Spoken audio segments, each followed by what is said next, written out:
Hello friends, आप सब कैसे हैं। तो आज का प्रश्न है, एक मेज के अंकित मूल्य में 8% कटौती करने पर इसका मूल्य 4600 रुपये है। तो इसका अंकित मूल्य कितना है। यानी क्वेश्चन ये बोल रहा है कि एक मेज है, ठीक है, तो उसका अंकित मूल्य दिया गया नहीं है। 8% उसको बट्टा काट के वो बेचने का मूल्य कितना रखा है, 4600 रुपया रखा हुआ है दुकानदार ने। तो हमें ये पता करना है कि उसका प्रिंट रेट क्या है, यानी अंकित मूल्य कितना है। ऑप्शन आपका है 5100, 4900, 5000 और 4800। ये आपके ऑप्शन है। तो इसे देखते हैं, आइए हल करके कि इसका करेक्ट आंसर कितना होगा।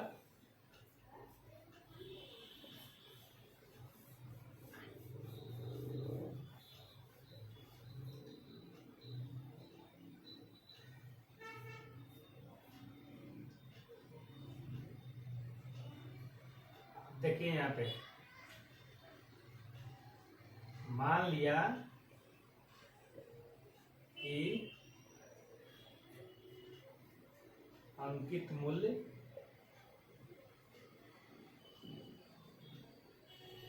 क्या है, x मान लीजिए x है।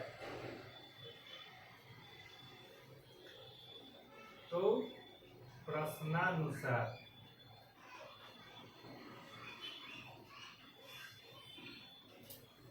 ये जो अमाउंट है क्या है, बेचने का प्राइस रखा है, यानी विक्रय मूल्य है ये।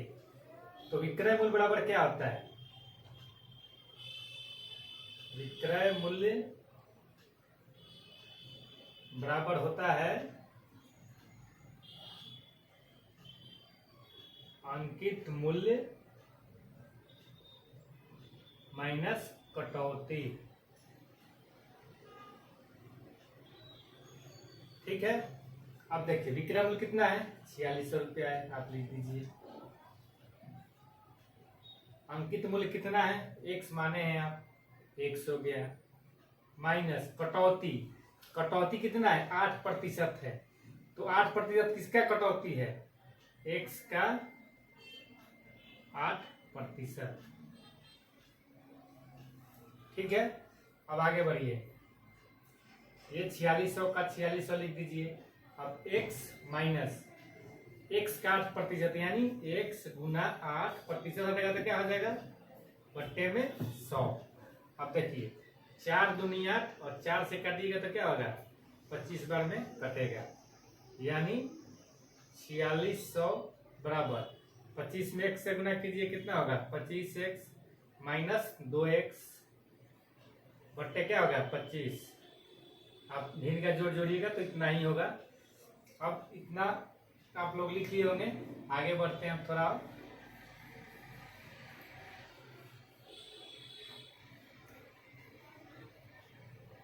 अब देखिए या 4600 बराबर क्या हो जाएगा, 25x में से 2x गया, 23x बटे 25, या 23x बराबर क्या हो जाएगा 4600, ये हो जाएगा ऐसे।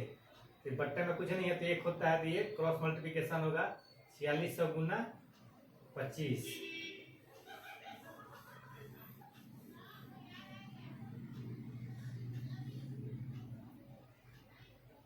सीधे लिखिए इसके बाद, इसलिए x बराबर क्या हो जाएगा 4600 गुना 25 बट्टे 23। ये देखिए 23 से कट जाएगा, 23 दूनी 46, यानी 200 बार में कटेगा। क्या बच गया आपका, 200 गुना 25 कितना होगा, 25 दूनी 50, ये 2 जीरो लिख दिए। कितना रुपया होगा, 5000 रुपया इसका अंकित मूल्य था। ये इसका करेक्ट आंसर है। अब आप चाहें तो इसे चेक कर सकते हैं। अब देखिए चेक कैसे करेंगे, कोई भी क्वेश्चन आपने सही बनाया है कि नहीं, तो भी बता देता हूं आप लोगों को। 5000 हो गया, कटौती कितना 8%, तो 8 बट्टे 100, 2 जीरो से 2 जीरो कट गया, कितना होगा 50 अट्ठे 400। अब आप लोगों को क्या बताया था, विक्रय मूल्य बराबर क्या बताया था, अंकित मूल्य माइनस बट्टा या कटौती। तो अंकित मूल्य कितना आया था आपका 5000 माइनस 400, कितना हो गया 4600। देखिए ये 4600 है ना, यानी आपका ये आंसर करेक्ट है। अब चलिए इसे हम x ना मान के इसको दूसरे विधि से हम बताते हैं कि दूसरे विधि से अगर हम बनाए 100 मान के तो कैसे हम बनाएंगे। इसको दूसरे तरह से आप ये वैसे बना सकते हैं, मान लिया कि अंकित मूल्य 100 है, ठीक है, 100 रुपया है मान लिए। अब क्या बोला है, विक्रय मूल्य बराबर क्या हो जाएगा, विक्रय मूल्य बराबर क्या हो जाएगा, 100 माइनस 100 का 8%, यानी अंकित मूल्य माइनस कटौती। तो क्या हो गया, 100 माइनस 100 गुना 8 बटे 100, 100 में से 8 गया कितना होगा, 92 रुपया, ठीक है, 92 रुपया आपका विक्रय मूल्य हुआ। अब देखिए लिखेंगे, अब चूंकि 92 रुपया विक्रय मूल्य है तो अंकित मूल्य कितना है, 100 है, ठीक है। इसलिए 1 रुपया विक्रय मूल्य है, विक्रय मूल्य है तो अंकित मूल्य कितना हो जाएगा, 100 बट्टे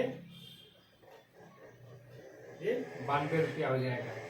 अब थोड़ा आगे बढ़ते हैं क्योंकि जगह नहीं है, बस एक लाइन है आप लोगों का। अब इसलिए विक्रय मूल्य कितना है, दिया हुआ है 4600, यानी 4600 रुपया विक्रय मूल्य है तो अंकित मूल्य कितना हो जाएगा, 4600 गुना 100 बटे 92, ठीक है। 46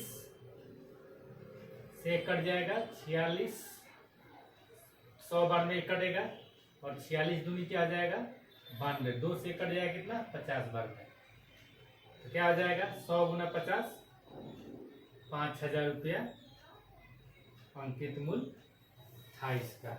यानी दोनों विधि से आप बनाएंगे तो आंसर इतना ही आएगा। तो उम्मीद कर रहा हूँ आप लोगों को एक क्वेश्चन समझ में आ गया होगा। तो अगर आप मेरे चैनल पर नए हैं तो प्लीज़ लाइक एंड सब्सक्राइब मेरे चैनल, ताकि आप लोगों को ऐसे ऐसे डेली एक एक क्वेश्चन मिलता रहे और आप लोगों का मार्गदर्शन होता रहे। तो आज के लिए इतना ही, कल के वीडियो में मिलेंगे एक नए क्वेश्चन के साथ। तो आज के लिए जय हिंद।